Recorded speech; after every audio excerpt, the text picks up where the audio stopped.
Welcome to the Brandywine Polo Club. We appreciate being considered for a 2019 USPA PDI award and prepared this brief PowerPoint to give you an overview of our club, our plan for sustainable growth, and what we would do with funds from the USPA PDI if awarded.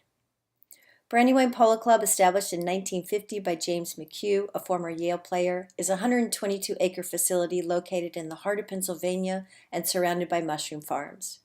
It is also the home of the 1956 USPA US Open champions who beat Team Aurora 11-10 when it was hosted at Oak Brook Polo Club.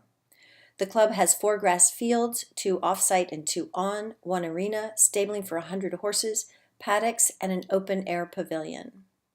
Last year was an okay year. We had several beautiful sunny days where we held good, safe, low-goal 0 to 8-goal tournaments, utilized the well-respected USPA umpires, and attracted the usual number of spectators. We taught on safe, seasoned lesson horses, engaged our spectators on the trophy stage, and invited other teams like Maryland, New York, and Tennessee to come compete in our tournaments. In 2018, Brandywine ran a solid, injury-free polo school thanks to Lori Amy. There were 13 students in the orientation to polo classes, 24 students in the lesson program, 2 Cindy Halley clinics, 2 Tamara Gibson clinics, and we converted 2 students into horse owners and 3 into horse leasing for 2019. We revamped our trophy stage to include logos from our title sponsor Landhope Farms, the USPA, and properties. We also put a scoreboard on the opposite side. We had happy sponsors, happy spectators, bike polo exhibitions, and banner sponsors in the arena to help cover up the dilapidated blackboards. Our manager was 3-goalers Charlie Kinkosas, who handled details inside the boards, and myself, Elizabeth Headley, who helped coordinate details outside the boards. Our board of directors are 4 accomplished polo players in their own right: Dixon Stroud, Lisa Scott, Lori Amy, and Michael Buckland. So you can see we are a high-functioning local club that I think the USPA would be very proud to support. That being said, rain. Unfortunately, like everyone else on the East Coast, we had one major problem last season, and that was rain. It ended up costing us $24,000 in lost spectator gate, tournament fees, and polo school revenue, with 16 of our 36 matches canceled. This led us to depend on the arena substantially. However, the arena has its own issues. Since weather is out of our control, we put our heads down and began to prepare better, smarter avenues for revenue diversification. Weddings, concerts, and arena revitalization launch. These 3 initiatives we are investing our time to try to make part of our club forever. Here's what we are doing. Weddings. We are partnering with a prominent wedding planner caterer who is co-investing in an area of our facility to convert into a wedding venue. This leaves us with 75 stalls to fill and a stream of income consistent over time no matter what the weather. Concerts. We are partnering with a music promoter to help establish 3 signature events themed Horses and Horsepower, Polo in the Pink, and Horses and Hops. This will give us 3 spikes of gate revenue, venue rental, and merchandise sales while attracting a younger crowd with possibilities of converting into USPA polo players. And finally, arena revitalization launch. If we want to continue to be a driving force of polo on the East Coast, the time has come to upgrade our arena. Waiting for clay-based grass fields to dry last year was excruciating. If it rained on Wednesday, we still couldn't play grass by Sunday. So we turned to our arena as an alternative. And with its 12-year-old bluestone footing, drainage issues, and a 19-inch slope that sends our bluestone floating out the door every time it rains, it was a nightmare. When many of our horses exhibited stone bruising and leg soreness from the concrete hard surface and large rocks that surfaced when we drug it, we knew it was time to call for arena footing bids. Franklin. We want to be like the Franklin Polo Club, an arena with excellent footing, towers to rent out to spectators and sponsors, and tents to sell to tailgaters. We anticipate this launch will take 3 phases, and since horses come first at Brandywine, Phase 1 is footing and boards.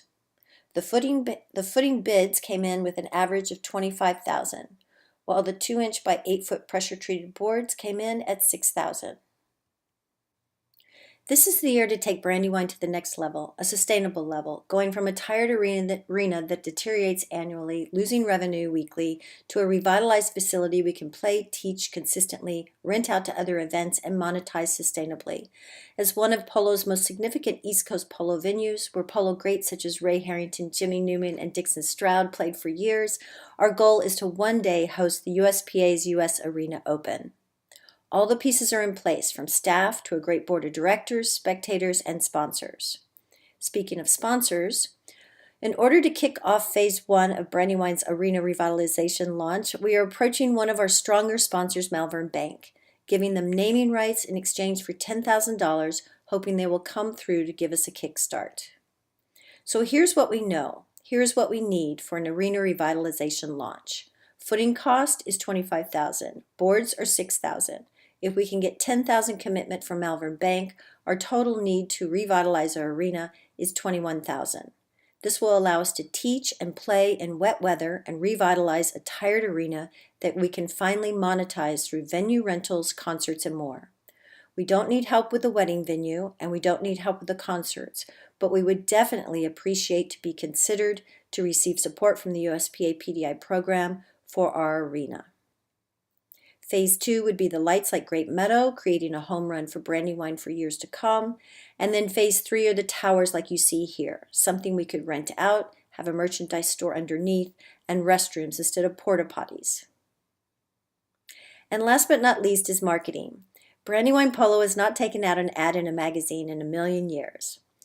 In my experience, magazine ads don't have the pulse of the surrounding community, and they lay on coffee tables, leading to little engagement and no results.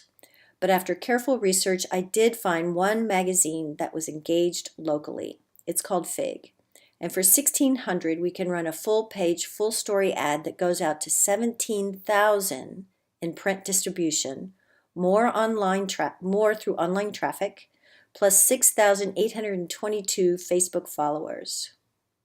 Then there are the two prominent Chamber of Commerce Brandywine has never joined, Kennett Square and Westchester.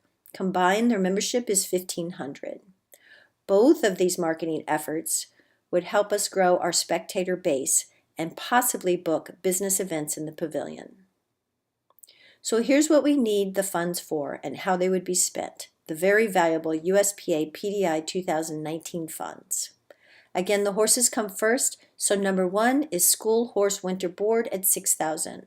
Number 2 is the Arena Revitalization Launch at $21,000. And number 3 is Marketing at $1,900. This gives us a total of $28,900 in our 2019 PDI ask. Thank you so much for your time. We're committed to forwarding the sport of polo at Brandywine and growing USPA membership through teaching, tournaments, and inviting the community to enjoy as spectators and sponsors. Support from the USPA PDI's program would be greatly appreciated. On behalf of Brandywine's Board of Directors, myself, Elizabeth Headley, and all the students and players of our club, we thank you for hearing our club's plan. Thanks again, and take care.